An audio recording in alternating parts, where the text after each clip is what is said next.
Dahil nasira na nga pala yung umbrella ni Ate Yumi, kaya nga naisipan ko nga na i-order na nga siya sa Lazada.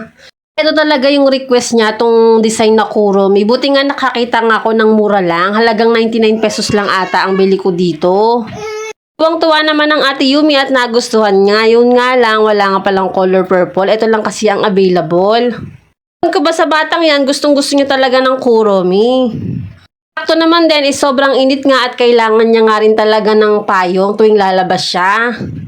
Sabi ko nga gagamitin na nga niya to hanggang sa pag-aaral niya ng grade 2, o diba nakatipid. Dahil birthday nga pala ng aking asawa, eto nga at ipagluluto nga pala siya ni tatay nitong kalahating kilong pansit. Sabaga may pang merienda man lang kami dito.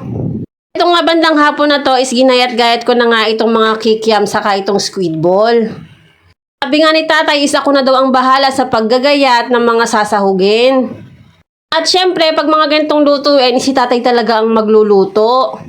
Sa totoo lang, hindi pa talaga ako nakakapagluto ng pansit na madaming sahog. Alala ko, yung unang beses na nagluto ako ng pansit is wala talagang kasahog-sahog, kundi toyo lang. Tapos napaalat pa talaga yung luto ko. Siyempre, sinunod ko naman balatan itong carrots. Medyo konti nga lang pala yung gulay na lalahukin namin kasi konti rin lang naman yung lulutuin. Sa totoo lang, hindi talaga kami nakakapaghandang mag-asawa tuwing birthday namin. Laging sila tatay lang talaga. Doon pa lamang swerting-swerty na nga kami. Kaya nga lagi akong nagpapasalamat dito sa mga biyanan ko at sa mga hipag ko. Sana nga balang araw makapaghanda na rin kami ng medyo marami-rami. At nga nang sinabi ko dati, ang mahalaga lang naman lagi sa aming mag-asawa magandang kalusugan ng pamilya namin. Lalo na nga yung mga kalusugan ng mga anak namin, yun lang lagi ang hiling naming mag-asawa. Nakabest na regalo na talaga yun sa amin. At eto nga, nagpakarga pa nga ang bunsuan ko at naglalambing pa nga. Fast forward na nga tayo at nailuto na nga rin ni tatay itong pansit bihon namin. At syempre, for the merienda na nga rin kami nito. Pag-uwi naman ng hipag ko may bitbit nga pala siyang cake at sobrang saya ko nga. Sabi niya nga para daw sa aming dalawa yung mag-asawa, o diba ang sweet. Sobrang sarap nga pala ng cake na to from Red Ribbon. Ito nga habang iniintay naming bumaba si Daddy nagpa-practice na nga mag-blow ng candle itong bunsuan namin.